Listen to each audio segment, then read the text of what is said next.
Hi everyone, welcome to another episode of SmugMug Live. Thank you so much for joining us today. Wherever you are in the world, you're more than welcome. SmugMug Live, as always, is brought to you by SmugMug and Flickr.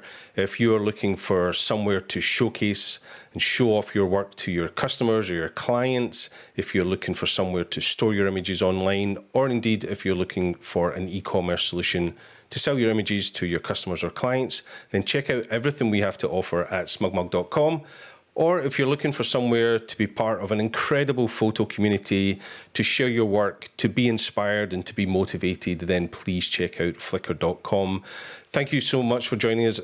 In a few moments, I'm going to be joined by the incredible Curtis Jones, good friend of mine who's going to have a chat with us today. But before he joins us, a few housekeeping things to let you know about. Please support this channel by hitting that subscribe button, hit the little bell notification, and that way you'll be notified whenever we release a new episode of SmugMug Live. We typically go live twice a week. And the next episode this week will be on Friday, which is going to be a SmugMug Tips and Tricks episode where we're going to be diving into some of the features of our product with one of my colleagues. That will be on Friday this week. So, hit that subscribe button, hit that bell notification. Give yourself a shout out in the comments. It's always great to see where people are joining us from. So, give yourself a shout out. Let us know what part of the world you're joining from. I would really appreciate that. And of course, at any point today while I'm talking to Curtis, if you are loving the conversation, give us a like here on the YouTube channel and indeed post your questions here. Curtis has said I can, ask the most difficult questions in the world and he will answer them. I can see him laughing off screen. And we're expecting some trolling today. I know there's a few friends already posted on social that they're going to troll Curtis while he's on today. So without further ado, let's see if Curtis is with us. Hi, Curtis. How are you?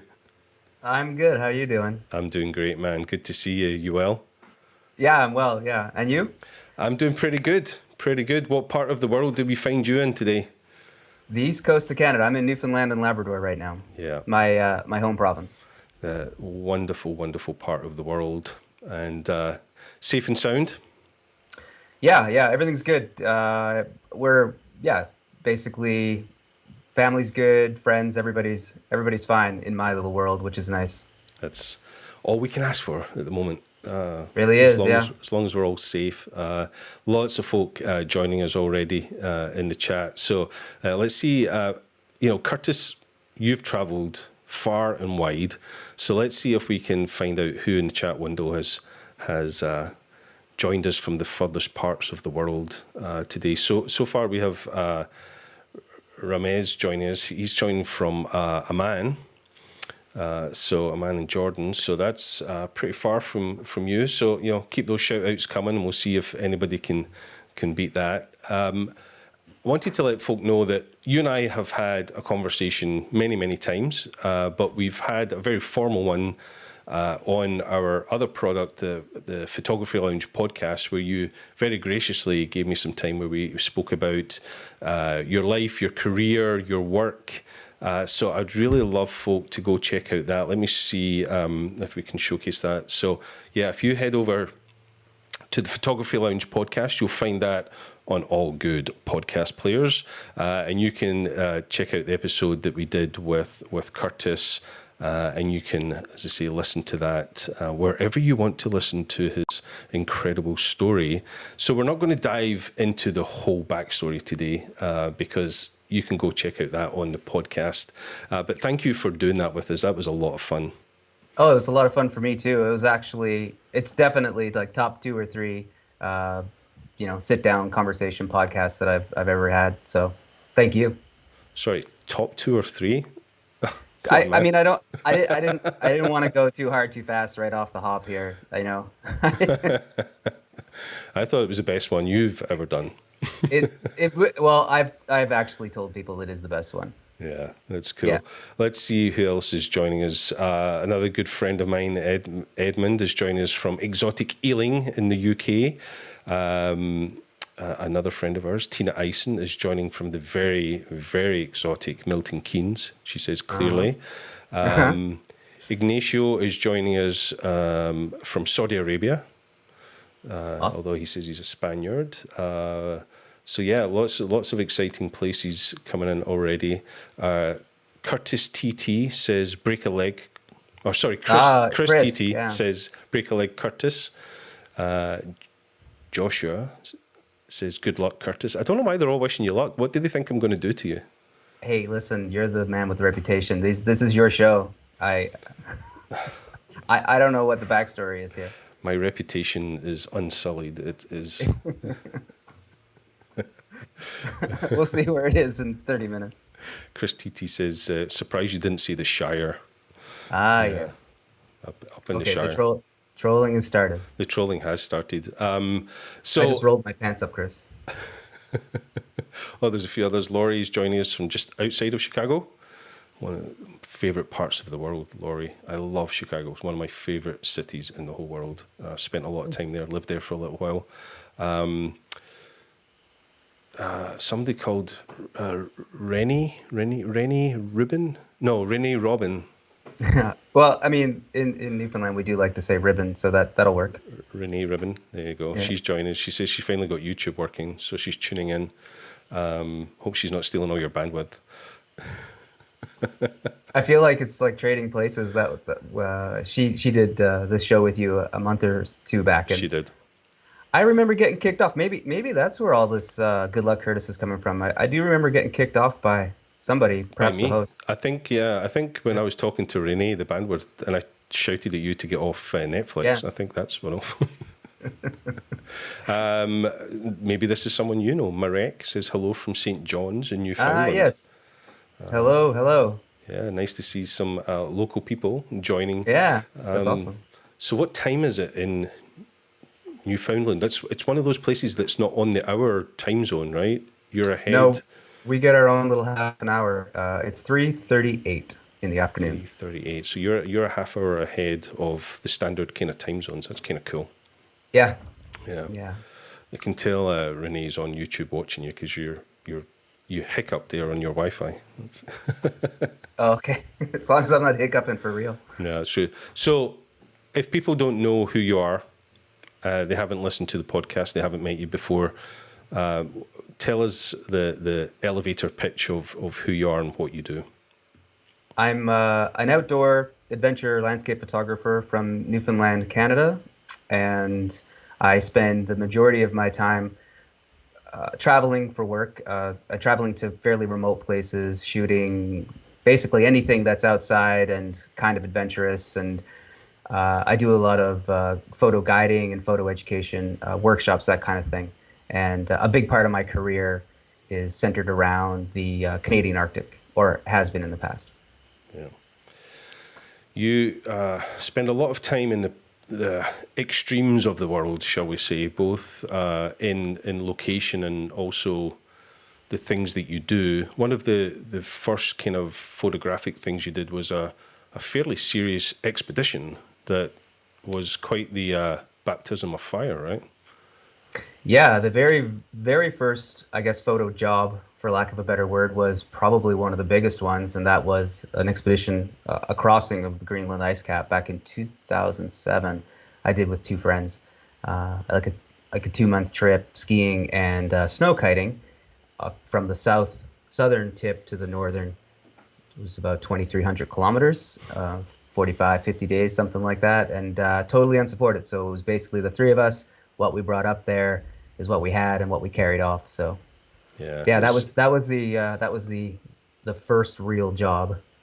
That's quite the first job. You know, most of us are pretty happy with getting, you know, a 1-day job as our first gig, but to spend, you know, best part of, you know, well, several months on the ice cap in quite extreme conditions is a phenomenal. And we go into that in a lot of depth in the podcast. But one thing we can't do on the podcast is show images, right? It's an audio podcast. So I wonder if do you have some images there of that first expedition?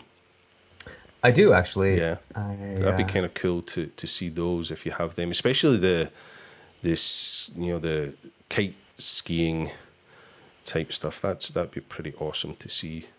I can show you. I'll bring up a snow kite here for you. share my screen. Yep.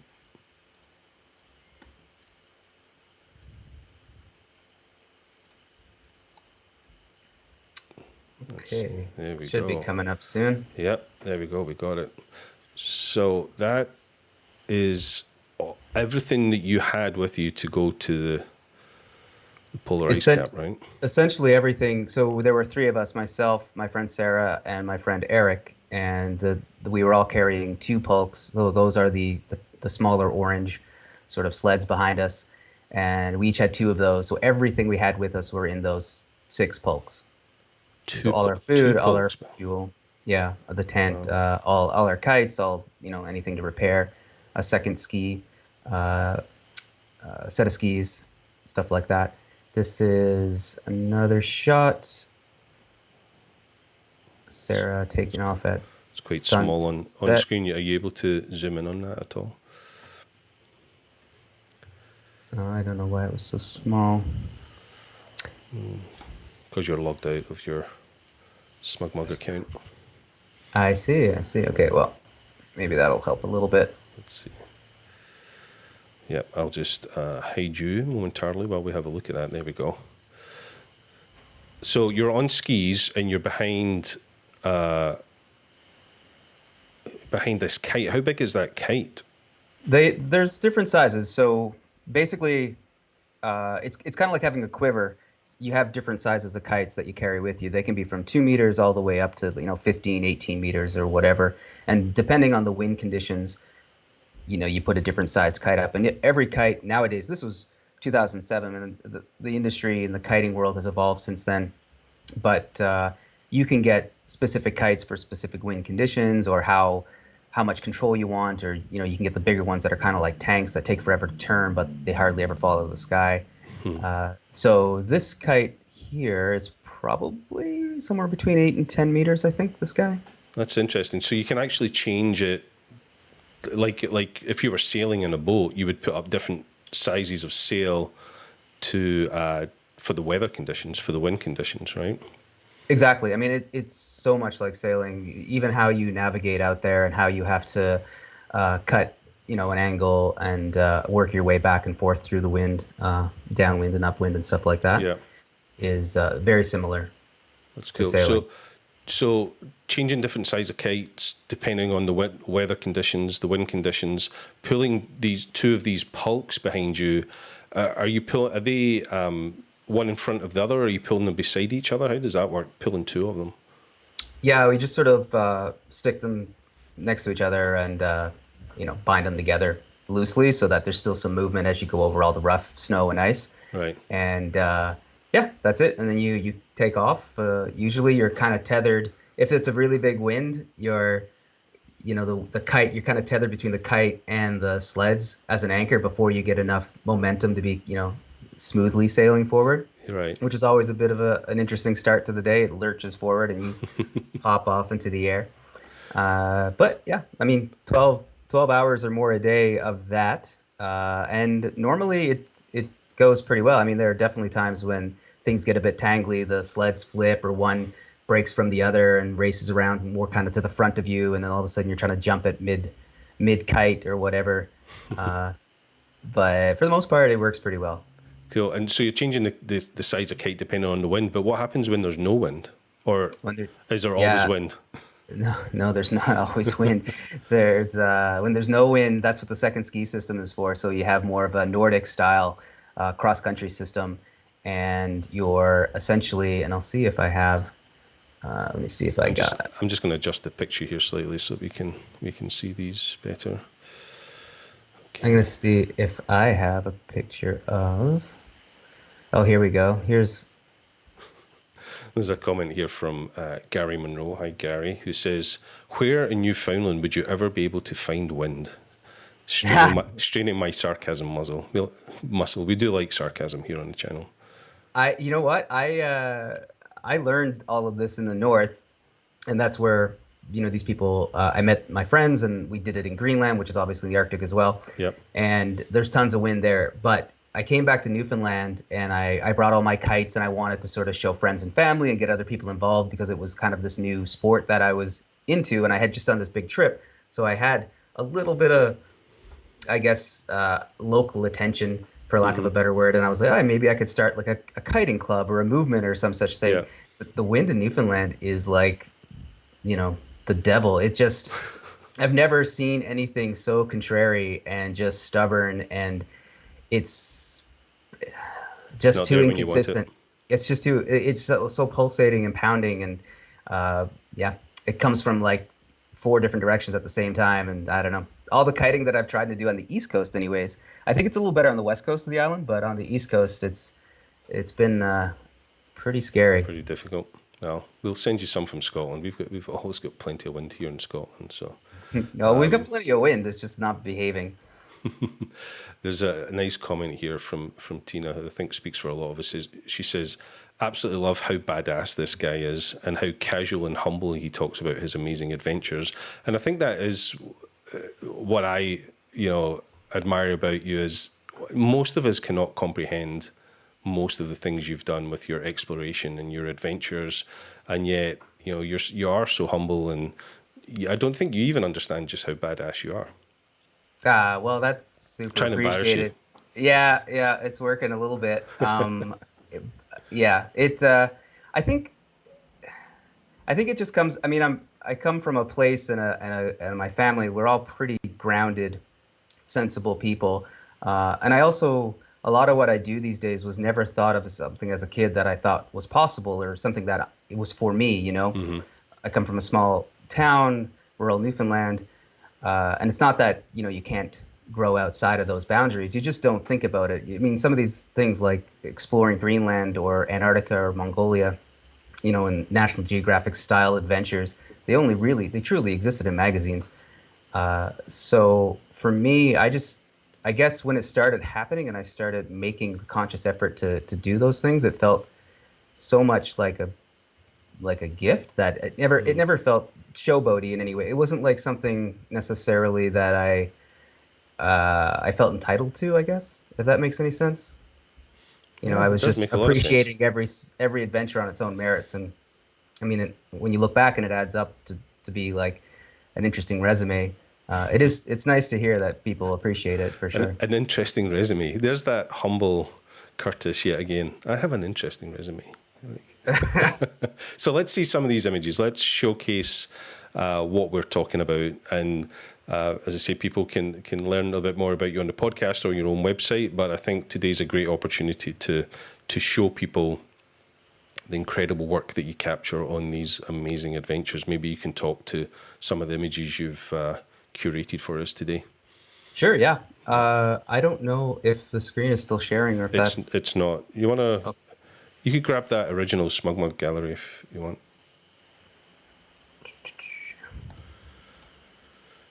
Tina's put a comment here. She says, enough of the sweetness, and we've obviously shown you way too much. She says, let's talk about Nelson, Nevada. I will get to Nelson, Nevada, because I know the story she's talking about. We'll get to that. We'll get to that. oh, good. You already know the story. Oh, yeah. Yeah. It was all over the news.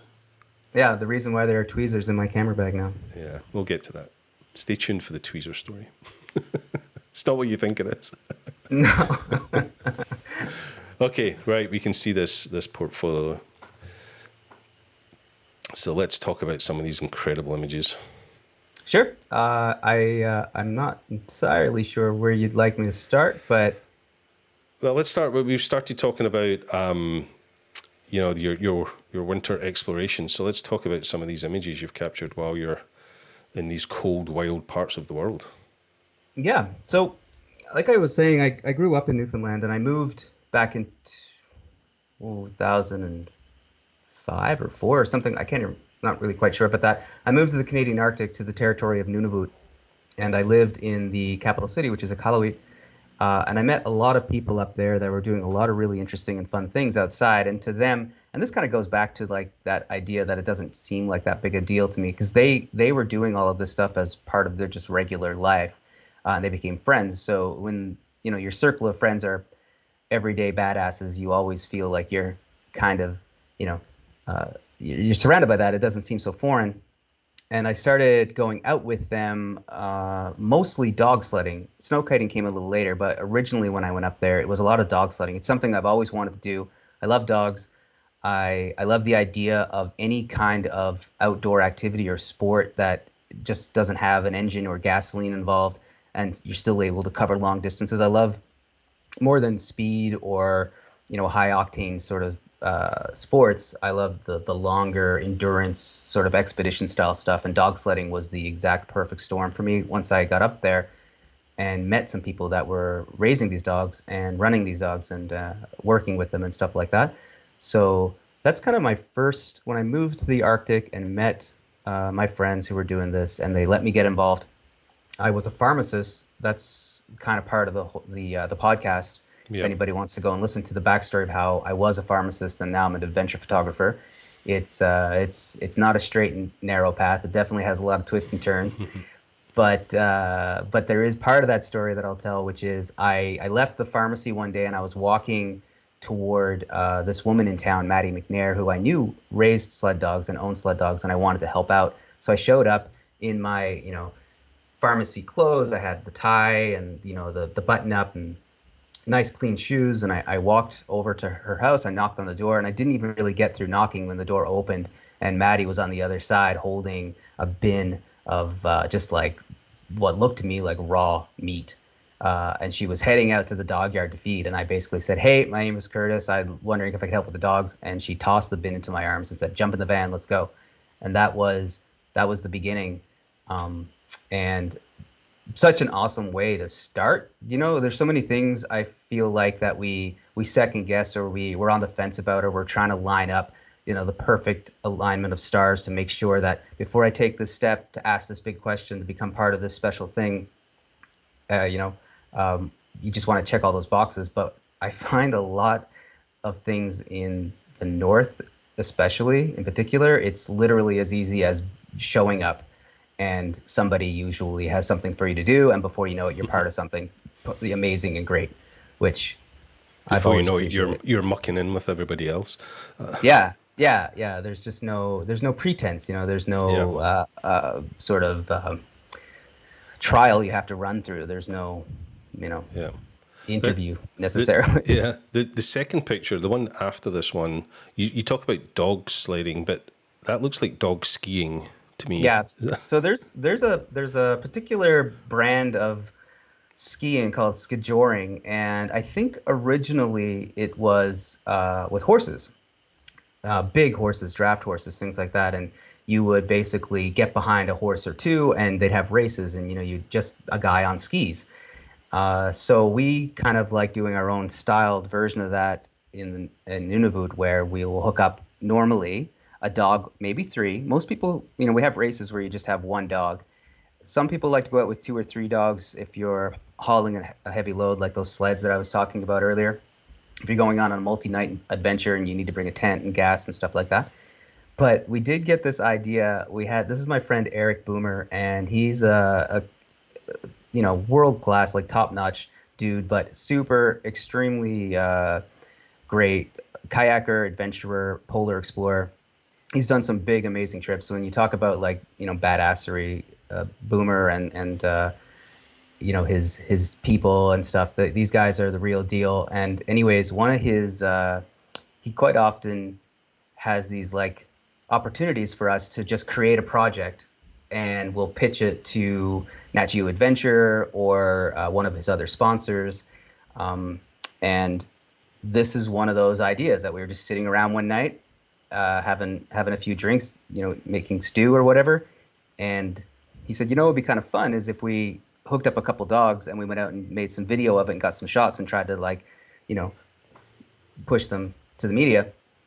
And I said, yeah, that would be really cool. It'd be even crazier is if we hooked up all the dogs and then put you behind there on the skis. So all we the did. dog power. Yeah, and you can't even see all the dogs in this shot. There's some that are behind there, but yeah, I mean, none of us really knew how much dog power that was going to be and how quickly he would take off, but he did. He was just like a rocket out of the gate with these guys, because the thing about these sled dogs is they love to pull and they love to play and they love to do this stuff. So once they get going, especially if there's someone like me lying in the snow with a camera in front of them. Well, that was going to be my next question. Is obviously we can tell from this image and the fact the skiers off the ground that they're going pretty fast. Where are you in this shot? You literally lying in the snow waiting for them to run you over? Yeah, well, if anybody's familiar with like a 70 to 200 compression and they've lived in front of like oncoming things before with a zoom lens, that's about how far away I am. I'm probably, I don't know, somewhere between 15 and 20 feet, I guess, away at that point. It's not a lot when they're moving fast, but enough that he could steer them past you, I guess. Yeah, but he never would. I know going into these things that like if I'm asking him to do something crazy, then like I'm basically taking the hits too.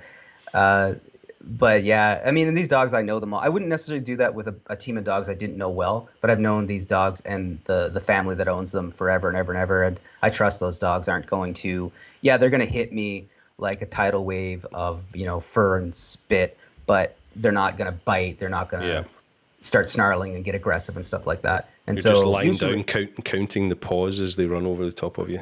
Yep, you shoot. I basically shoot, and then as soon as I can feel their breath, I kind of fetal position. I guard the camera and the lens, and I just hug myself and let them go over.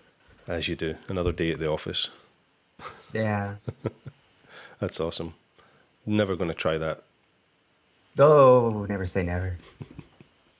Done plenty of skiing, but I'll use gravity and be able to stop when I want to. If you start with one dog, it's actually not so bad. Yeah, it's not too bad at all. But yeah, working up to 8 or 12 dogs is there's the show title. Start with one dog. It's not too bad. Yeah, there you go.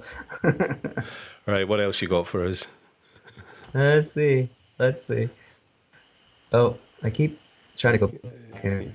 You keep stop sharing. Do I? Is that what happens? Yeah. When I exit full screen, it stops sharing. It seems to stop sharing every time you do that for some reason. It's fine. Oh my. Technology. This is why I like to spend so much time outside in remote places where technology isn't the be-all and end-all. I know. That's when I said to you, hey, join me on a show. You're like, oh, really? Yeah. I do appreciate it. I'm just not good at it. Obviously, let's see. Oh, this is another fun adventure in the north. Same core group of friends that I kind of went to Greenland with, and my buddy Boomer that I was just talking about. And this was a lot of the trips that I started doing maybe 10 or 12, whatever many years ago, they didn't really come with, like a lot of things that we do when we're younger, they didn't come with social agendas or really anything. I mean, our biggest, I guess, message was always just getting people used to the idea that they can go outside and they can go on their own adventures, and they don't have to be, grand or epic, but the idea of getting people outside and enjoying themselves always seemed more important to us than preaching to them specifically about climate change or like one sort of thing that they kind of are getting slammed with every single day, to the point where, the left or the right, it doesn't really matter who's saying what, it all sounds like noise. And for us, it was always about, well, if we can just like inspire people to go outside, they'll make up their own mind. They'll be educated have their own beliefs formed about whether they enjoy and appreciate the great outdoors. And maybe that will push them one way or the other, about how much they decide to care and what they want to vote on, or, which town hall meeting they're going to go to for what reason. So we always kept it pretty basic. And this is one of those trips. So these people in the photograph, there's one person missing. There are 4 of them, friends of mine, and they made these traditional styled kayaks. So these kayaks are built the way that the Inuit would have built them, hundreds and hundreds of years back or more. And so they basically built them by hand, by themselves, and kayaked across Baffin Island, which is the 5th largest island in the world. Mm-hmm. And they did it with the intention of showing not just young people, but primarily young people of the North, that this is like, you can do this, we did this. And then they started a program based off of the momentum of this trip to teach young people in high schools across the North how to build these kayaks. And then the school curriculum picked that up as like an actual thing that kids could do. And so it was, that's pretty awesome. yeah, so the territory and the towns and the schools, they all supported this sort of novel approach to history, essentially, or teaching history, Yeah. So and traditional, embracing tradition. yeah, traditional craftsmanship, and is it traditional materials as well? No, No. so these are not specific. They're not 100% traditional. So they Sure. would normally be like animal hide and stuff Hmm. like that on the outside. And they probably would have used driftwood at one point, but maybe even, whalebone and stuff like that for the interior. Yeah. These are wood, and then the coatings are more synthetic. Yeah. And Uh, what are you in? Are you also in one of those, or are you in a support vehicle? no, no, so I was basically some of the trips that I do, I'm part of the expedition team and I'm a member, I do the whole thing. And then some of the other ones, I'm just going in to document certain parts, to Yep. do the photography or help with logistics. So we had a film crew up from the States who were doing the most of the video work Right. for this program, and so I was part of that team. And so we saw them at the start of we followed them for the first part, and then toward the end again. Yeah. So you're documenting this so that these images can be part of the story they then tell to inspire and make people fall in love with the environment and Yeah, that and, type of and story. tradition and culture, and it brings just like a. So these guys, they spent however many months or a month and a half doing this trip, and they documented it all themselves as well. Right. They are usually also photographers, professional photographers, or filmmakers themselves. So we're all relatively used to doing solo, and we're also pretty good at incorporating into larger machines when we need to, and filling those roles where and when. Yeah. So. When you're in these extreme environments, most of us would class these as pretty extreme. How much gear are you taking? I guess it probably depends trip from trip, depending on whether you're lugging it yourself and you're part of the expedition. But do you have a lot of redundancy in your gear? Do you carry multiple cameras just because of the conditions? Yeah, I don't think I have a photo here. Uh, thought I had a picture from Greenland of us with all the gear, but I don't. But essentially, well, okay, here's the real answer. When I first started that Greenland trip, potentially like one of the most important trips that I've done in my career, I was shooting with a Canon Rebel. My backup camera was like a Sony Cybershot or something like that, a point Right. and shoot. I wasn't even really sure what RAW meant, like as a format to shoot in. So it's gotten a lot better. Now I bring multiple DSLR full frame bodies, multiple. I make sure that I don't always have like a second lens exactly, but I make sure that I cover the focal lengths with multiple lenses, right? Right. So you have the 16 to 35s, and then a 24 to 105 or a 24 to 70, and then a 70 to 200, and that kind of stuff, in case you drop a lens, which happens, or something just doesn't work. But definitely two bodies. All the Yep. memory card. Like the one thing I say to people all the time who are doing any of these trips, like there's no reason in the world at this point to skimp on memory. So it's pretty affordable, and the worst thing in the world is for someone to go all the way to the Antarctic Peninsula and run out of memory in the middle of some penguin colony safari or whatever. Absolutely. It's literally like a $30 fix to bring more memory or whatever.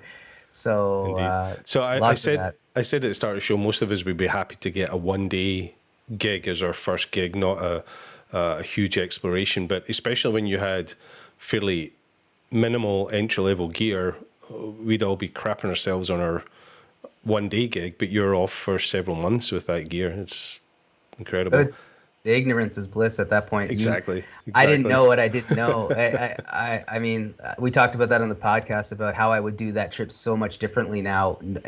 Obviously I've grown as a photographer and as a storyteller as well. But if I knew the level of like the magnitude of what that trip actually was, and then considering my actual experience and the gear that I had at the time, I don't know. I'm pretty sure I would have paralyzed.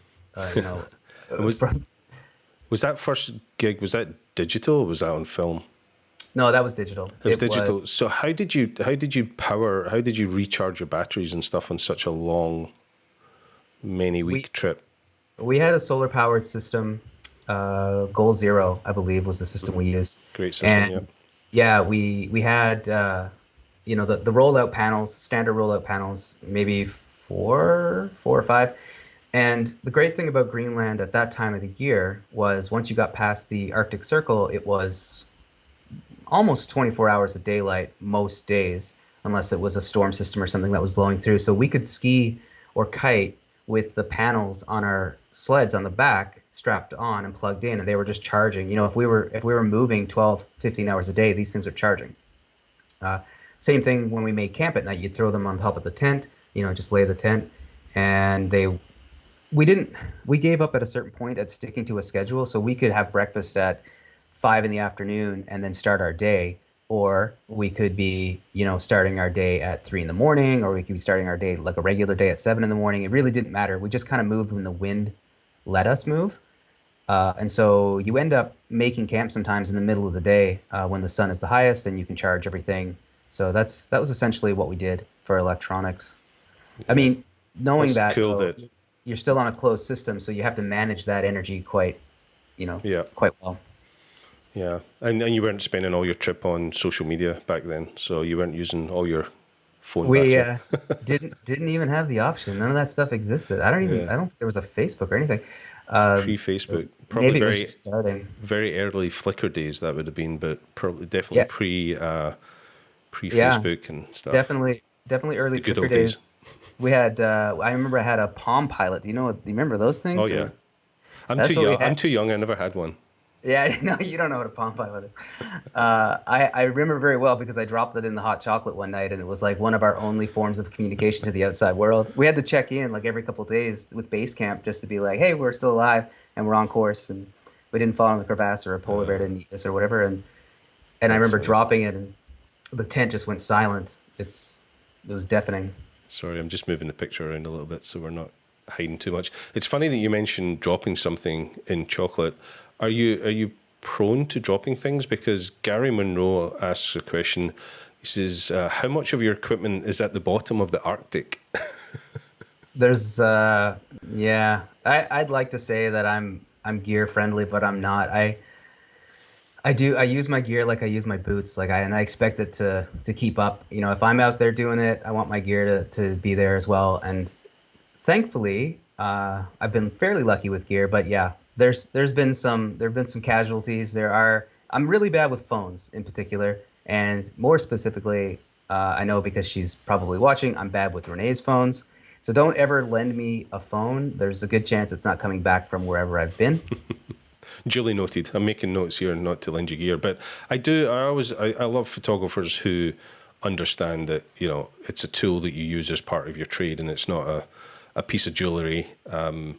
As part of our SmugMug film series that we do here on YouTube, we have.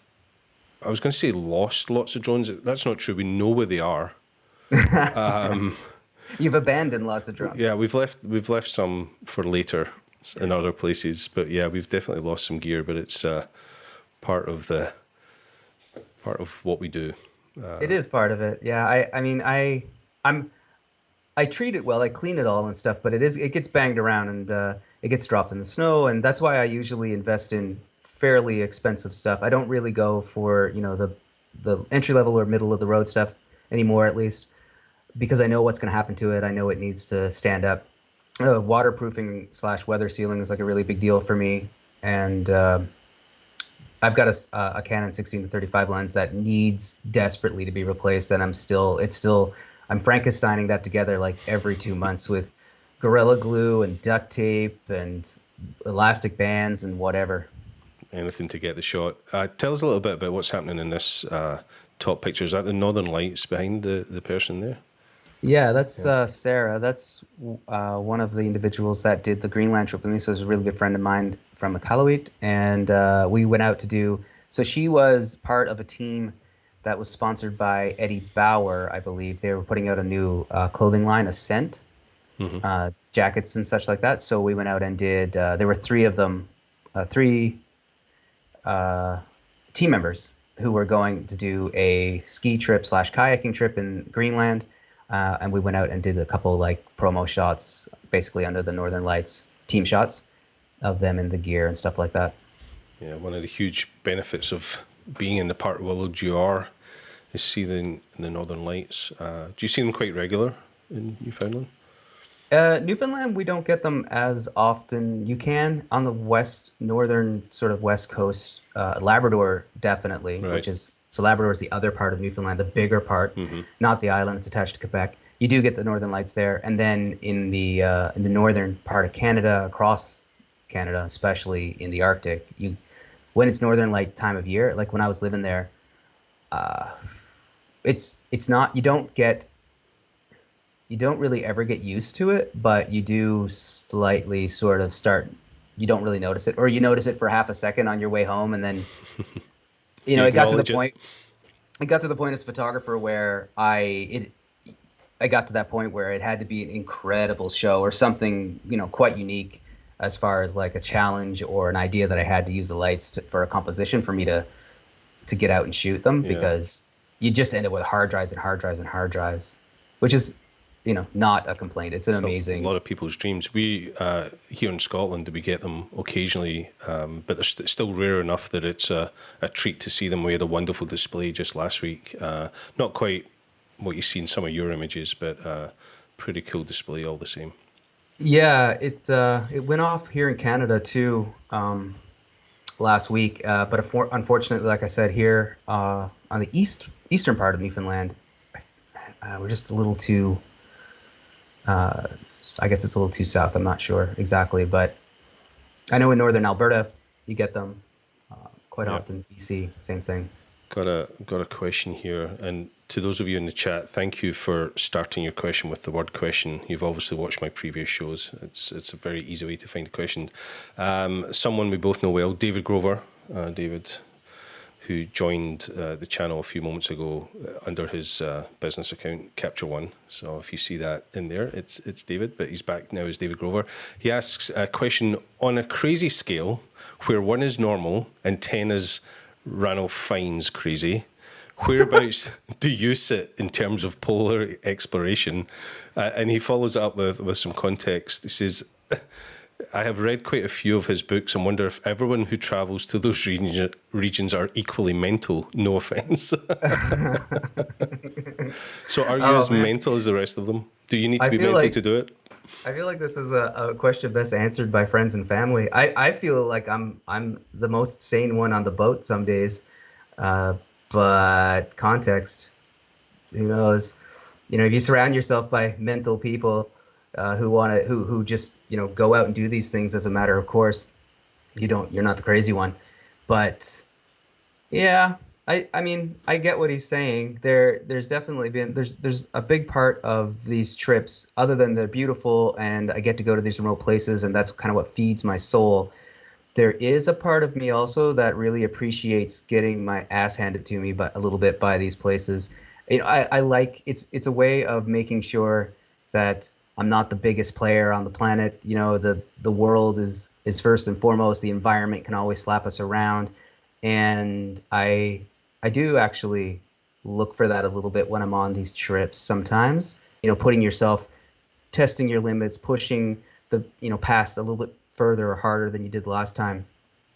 Specifically because it's nice to be humbled by Mother Nature. I think from time to time it's good for the soul. It's good for my brain, anyways. Yeah. I don't know if that's mental or not. Well, I think David's right, because he's kind of followed up saying that maybe Renee can chip in here, but I think other people are probably better to answer that question for you, because you are so humble and so quiet about the extremes that you go to. I think the rest of us will chime in that you are crazy as far as we're concerned. I'll tell you. Okay, well, I'll admit to this. There is definitely a lot of Type 3 fun, and that's basically the trip sucks 100% of the time, and it's 2 or 3 years later when you're like regaling your friends over drinks about it that it actually comes across as fun. And I feel like that's probably what a lot of this is. It's definitely, there's a lot of suffering going on. Yeah, because after your first trip, this inaugural exploration where you went, for weeks and weeks, solo trip in the Arctic, your second trip happened quite quickly after that, and that was also with kites, but was in a complete different extreme, right? Right, we were basically the same team, and we were looking for another trip about a year afterwards, and we wanted to do a trio of trips, and the second place on our list had been the Gobi Desert in Mongolia, and we essentially came up with that idea while on the Greenland Ice Cap. You know, what are we going to do next to follow this up? And so we had these buggies built for us, and we picked them up. We flew from Canada, picked them up in Germany, flew with them to Mongolia, and then assembled them. And then we hired a van to bring us across from Ulaanbaatar in eastern Mongolia to the western side, and they just dumped us in the desert. And we basically tried to make our way back over to the east using these like kites and buggies in the desert, which, you know, is nothing. I'll tell you right now, nothing at all like skiing on the ice cap. Very, very different. Same type of power, but very different experience. I can only imagine. But Arctic to the Gobi Desert, that's quite a Yeah, our juxtaposition right there. I mean, none of us really had. We all had after the fact. I had a more polar experience, but Sarah and Eric, the team members, they grew up in the north, so they had tons of polar experience, and their family is the same. They're all polar guides and explorers and stuff. But none of us really had spent much time in dry, arid sort of like desert environments. So our biggest concerns going into that were mostly like water, essentially finding water and dealing with sand and things like that, sandstorms. Not really sure how that would affect our gear or, you know, the camping situation and the food supplies and stuff like that. And once we got there, we realized that water was actually not. We had planned on taking, I think, 10. I feel like this might not be true, but I feel like at one point we said 10 days of water with us at a time, which is a ton of weight for these buggies. And we had, you know, massive, almost like 12-foot axles on the back where we had a carrying rack. And it was like Mad Max. These things were beasts of the desert. And it turned out we didn't actually need to carry much water more than a couple days at a time. We were always running into the thing about now that I know, because I've been back to Mongolia a bunch since then. It's one of my favorite places. I love the people. I love the country. And now I know that it's there for being such a small density of population wise, people will find you. They know everything that's going on out there, these like little nomadic communities and herders and stuff like that. And so we were always seen in the distance seeing these kites, which obviously don't look normal. Right. And you'd be visited by motorcycle or horseback, or a truck would pull up and they'd bring you back to their gears, to their families, their homesteads or whatever. And we had great hospitality. Yeah, we thought it was going to be a trip, just the three of us again, sort of, you know, no support from anyone, not seeing anybody, anything like that. And it actually turned out to be more of a cultural exchange than we had anticipated. It was really nice. Yeah. Renee chimed in there talking about Mongolia. She says that you text her saying there was a sandstorm, but it's no big deal. And then you get back and you show the images. Do you have any of those images of that sandstorm? Oh, yeah. There we go. Jeez. Wow.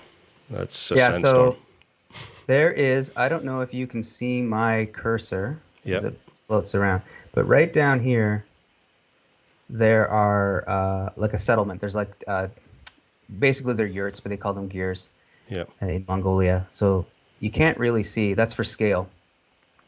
But this thing, I wouldn't even venture to guess how high this thing is. And it came out of nowhere. We were there. This was a later trip. This wasn't the original trip that I went there. This was when I went with my friend Paul, my friend David, and we were scouting to do a photo workshop there a couple years back. And this was our scouting trip over to, you know, run through an agenda, build an itinerary and a schedule, make local contacts to help with logistics and stuff like that. And we were out at one of the locations one evening, and this storm literally came out of nowhere. And we didn't have enough time to get back to the van. So we just embraced it. We stayed out there and documented it essentially, and we did get slammed. I think I have I guess you were picking sand out of every crevasse, shall we say, after that. Yeah, it was. This is a picture my friend Paul Zitzka took of me, fantastic Canadian photographer. Paul's amazing. He grabbed this shot of me, and I'm wearing bath sandals that I picked up at a gas station because my footwear had died on me at one point, so I had to pick up these bath sandals. So we just stayed out there and embraced the chaos, and eventually Paul and I shot right up to the point where it basically went pitch black, and then we hunkered down behind some boulders and just waited for the thing to go over us. Was it literally like being sandblasted? Yeah, it was crazy. I've been in some really gnarly sea storms and snowstorms and blizzards and stuff, but this is definitely bananas. It was sand was everywhere, and a few comments. So a few comments about how it's like a scene from the film The Mummy. Is that what it felt like? Right afterwards, Paul and I were actually in the middle of this like blackout sand cloud. We were huddled together with our cameras down, chimping a little bit, going like showing each other like in the middle of the sandstorm the photos we just took of the sandstorm because it was blowing our minds. Yeah. I think Tina sums it up. She says, Jesus, I'd have crapped my pants. Well, that's good. The sand would have just cleaned that right up for you. Yeah. It was very thorough. Going back a little bit, Gary Monroe asked a question, which is kind of relevant to this kind of experience. Have you encountered a situation where you were humbled before Mother Nature enough to turn back? I have. I've more often than not, actually. A lot of it's kind of like with photography, at least outdoor photography, the number of shots you show on social media is very small compared to the percentage of shots that never work out. The number of times that I go out to do something to get a shot versus the number of, not even portfolio images, there's images I want to share or anything like that. It's massive. The success rate versus unsuccessful times out. But as far as like being humbled, like I guess even another way of saying it is sort of scared to continue. I think he was being kind and not calling you a scaredy cat, but yeah, no, there's definitely been. I was talking to a friend of mine who is, we started climbing together. He's one of my oldest friends just the other day, and he came home for a small visit to Newfoundland, and we were, doing that thing where you tell stories about when you're younger and how crazy it was. But this one story keeps popping up between the two of us separately, and it's grown a little bit to like now people neither one of us really know tell the story about us. And it was when we decided to canoe to a little cove here on the East Coast in Newfoundland, and instead of just waiting for the best conditions, we set out from a small fishing village in basically what was shaping up to be a storm.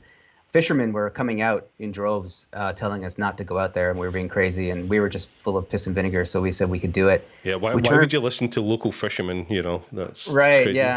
Yeah. We did turn around quite early once we realized this was bananas, but instead of throwing in the towel, we put the canoe on the car and then drove to the cove we wanted to go to, and then lowered it down. We abseiled into this like 250-foot sort of remote secluded cove with a canoe in the middle of the storm because we wanted to sleep on the beach that night. And I'll spare the details, but there was a lot of times when everything could have went completely wrong, and neither one of us should have basically made it through that evening, and we did. That my sort of barometer now, as like a little older, a little wiser, I guess. Whenever I'm out in conditions and it starts feeling even close to how bananas that trip was, because I realized after the fact that we were lucky to survive that, and that's what dumb young people do sometimes. But I use that sort of to navigate. That's your datum line.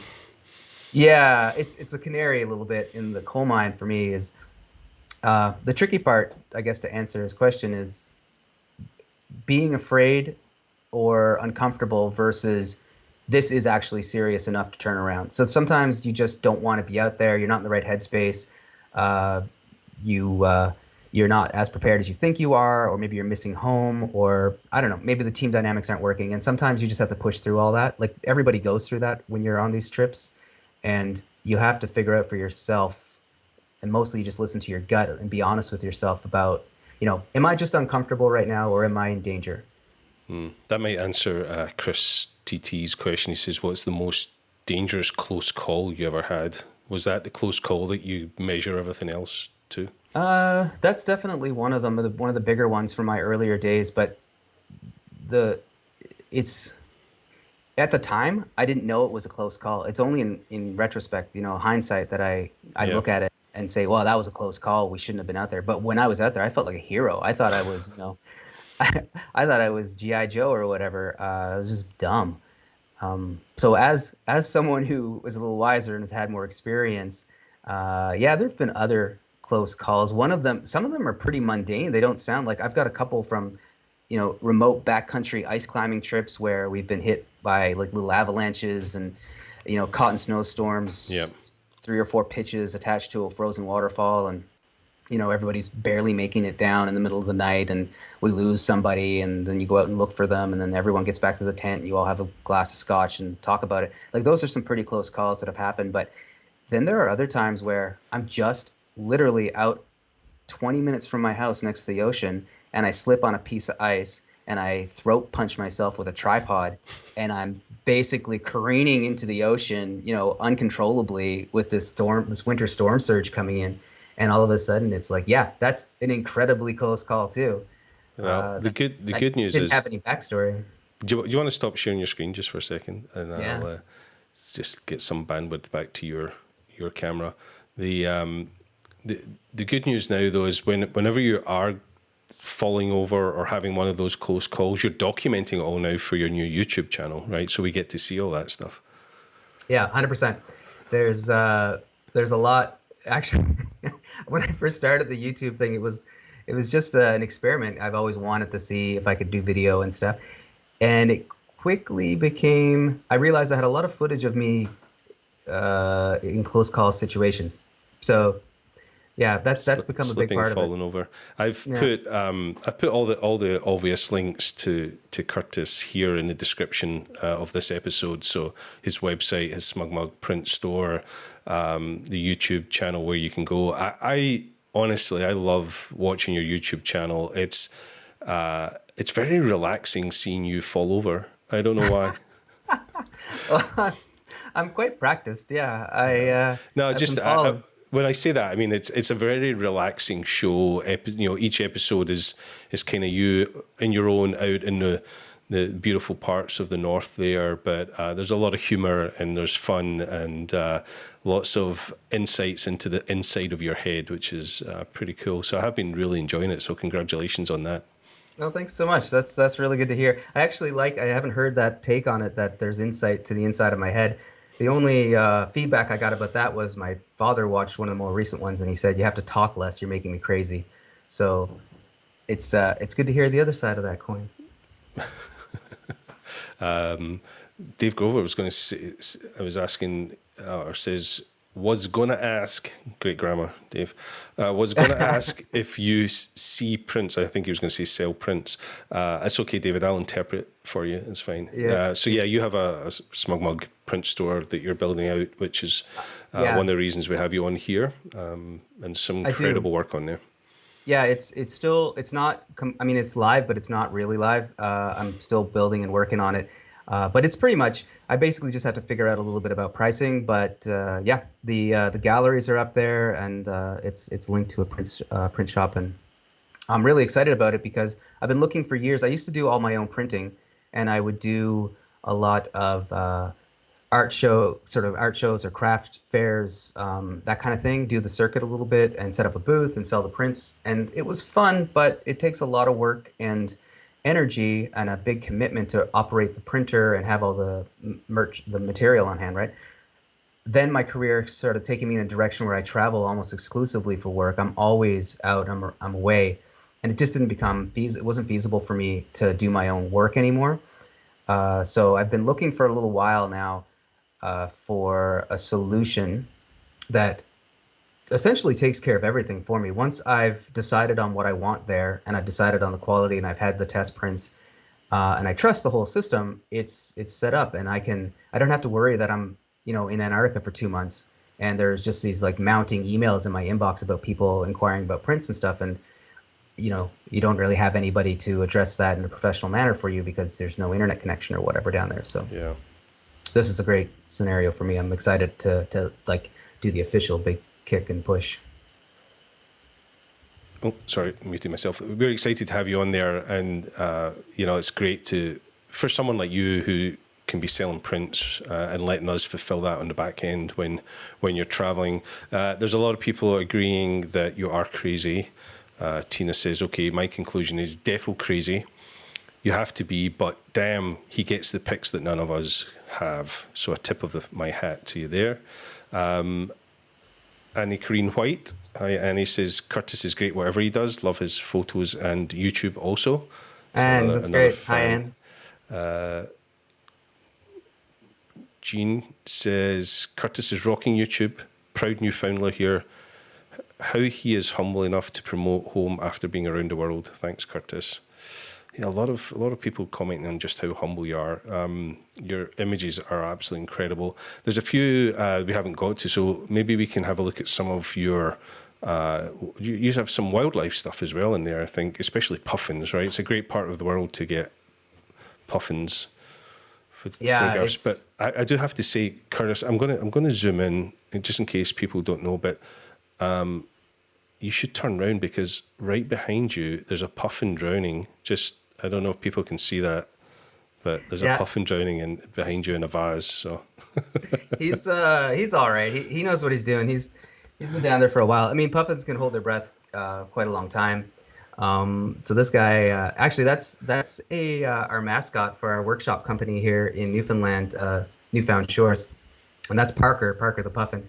So he comes with us on all our workshops, and it sounds ridiculous, but he does attract puffins. You put him out there on a grassy knoll, on a headland somewhere, and you just watch those puffins come on in to inspect Parker. So he's an important part of our business. That's got to be the most seamless segue into talking about your workshops ever in the history of the show. That was slick. So before you pull up those pictures, tell us a little bit about Newfound Shores. One, I think it's the best name in the world for a workshop company, but tell us a little about that. I'm sure it's been a tough year in respect to Newfound Shores.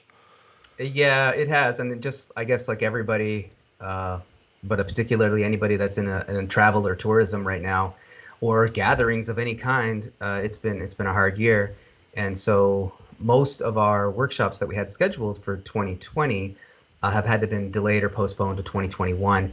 A lot of the reason being that we here in Newfoundland, we're part of a bubble that you can't come to Newfoundland unless you're in three other provinces here on the East Coast without doing a 14-day quarantine. So it made it next to impossible to expect people to come from around the world or even other parts of Canada, and then they have to spend 2 weeks in a hotel before they can even do their workshop. That's just not something we wanted to subject anybody to. So we postponed everything, and we tried to concentrate on building new workshops here for the fall that are more local, maybe a little shorter in duration. Some of our workshops, the bigger ones, are 5 or 6 days. So we concentrated on doing 1-day events and 2-day events that are local and kind of catered more to like the staycation vibe, which is what we're looking forward to now here in the fall in October. We have 2 coming out, October 10th and October 17th. And when I say we, I'm talking about Renee Robbins. She's the other co-owner of Newfound Shores. So yeah, it's great. And it's newfoundshores.com. Is that? Yeah, newfoundshores.com. And essentially the whole idea behind it is basically what Janine was alluding to, is that I've spent 10 years traveling around the world, going to these other places and bringing other people as a guide, as a photo guide, as a teacher, that I wanted to start bringing a little bit back to the province that I grew up in and showing the world where, what we have to offer, and do it in such a way that being outside and it's a little bit of what I've been talking about today, about being a little bit uncomfortable, pushing past some of your preconceived limits or bias, I guess, on what you can and can't do outside. Secondary to that is like the photographic opportunities and the teaching, but primarily it's about getting people out a little bit more adventure. Out of their comfort zone. Out of their comfort zone in a creative and supportive way. And so we tailor most of our trips and our tours basically with that in mind. Yeah, I know how proud you are of your homeland, and I hope one day that I could get to see it through the guided eyes of yourself. That would be awesome to do that. Do you want to throw up some pictures that are perhaps Newfoundland and some of the scenery and images there, and we can entice people to come find out a little bit more about it when they can? Let's see. Yeah, so well, let's get past. I find snow doesn't always entice people, so let's get past that. But here's a shot of a puffin that I took on one of our photo workshops a couple years back. So this little guy, and they do. I mean, this isn't cropped or zoomed. This is a 70 to 200, so they literally do get pretty close. Not always. I mean, I won't guarantee that everyone will end up with a shot, but they do get relatively close Yeah. consistently. So yeah, that's definitely something that we hope to be able to share with people. Here's iceberg. So Newfoundland has a part of Newfoundland gets a lot of ice from Greenland every spring. So May and June, we get these massive bergs that come down through what we call Iceberg Alley here. And so that's also sort of a big ticket item for a lot of people when they come. We like bringing people out, you know, we get them up. It is the time of year, however, well, I'll say that if you want to come and shoot these things, I'm all game for getting you out there and putting you in the best light to get this, but that is, a 2 a.m. rise and shine to get out there and get that light. So It's worth it. That's an incredible shot. yeah, here's a shot of some of the ocean. So one of the workshops we have coming next week is seascapes. So we're gonna basically cruise up and down one of the shores here. It's called the Southern Shore, the Irish Loop, basically, and hopefully get a lot of this kind of stuff. This is the time of year where we get a lot of the tail of hurricanes, or we get the winter storm surges that start to come in. So yeah, just getting people out so they can shoot this kind of stuff. Yeah. It's if anybody's watched your YouTube videos, you spend a lot of time on the coast, on the shorelines. It looks absolutely incredible. Yeah, it really is. Any time that I'm away from the ocean for an extended period, I really start to feel it inside of me. Like I change.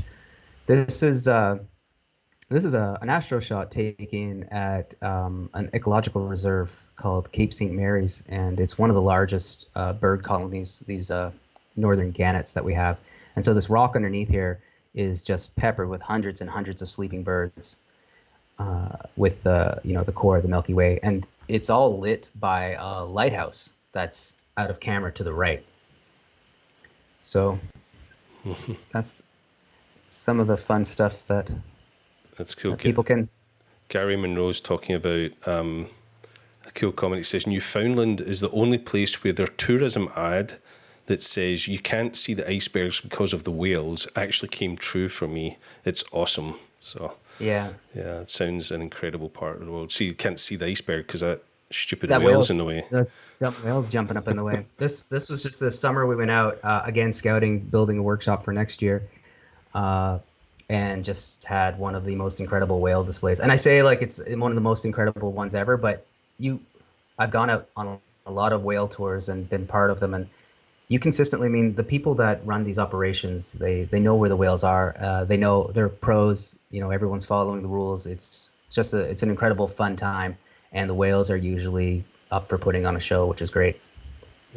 Absolutely incredible images. Okay, you can stop sharing your screen before we get just lost in desperate need to go to Newfoundland when we can't actually go there yet. So we need to wrap up, but I promised we would get to the Nelson ghost town story before we left. Now, for those of you that don't know, Nelson is a ghost town in Nevada, and for a number of years, many of us would meet up there for one of the big photographic conventions, WPPI, each year. Unfortunately, we couldn't do it this year for obvious reasons. But for the last couple of years, some of us have taken a little road trip down to the ghost town at Nelson, where before you get into the ghost town, they quite clearly tell you the dangers of the cacti that are there. But people are asking, did you not see the safety briefing? What happened? Give us the insight into what happened.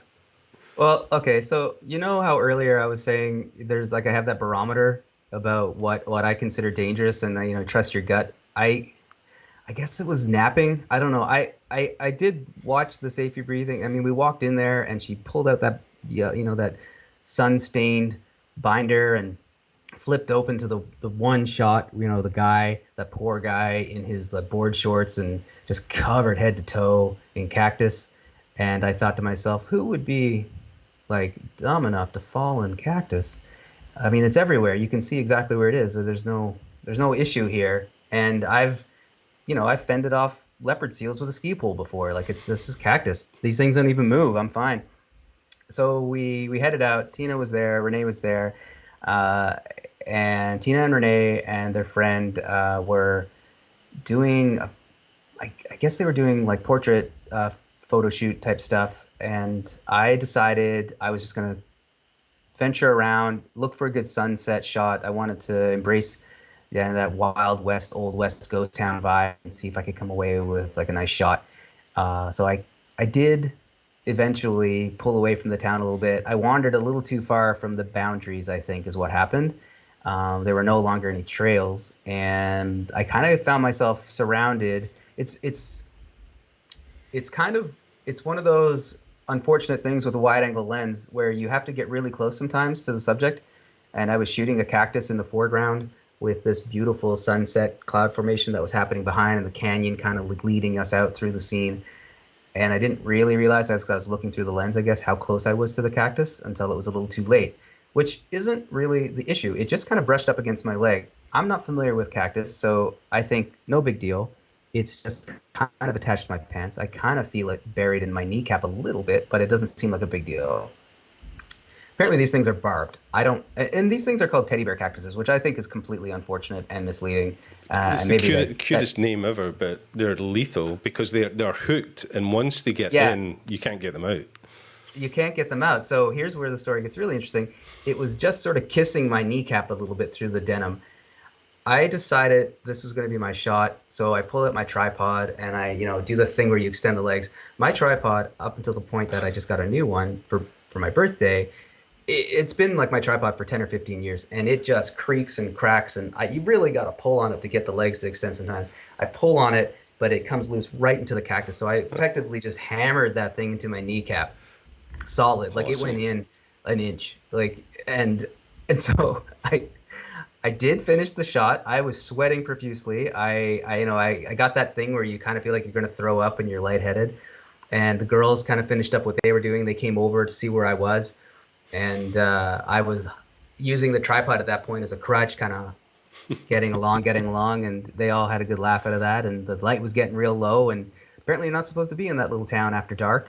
No trespassing is taken pretty seriously. So we fished around to try to get something to remove this cactus from my knee.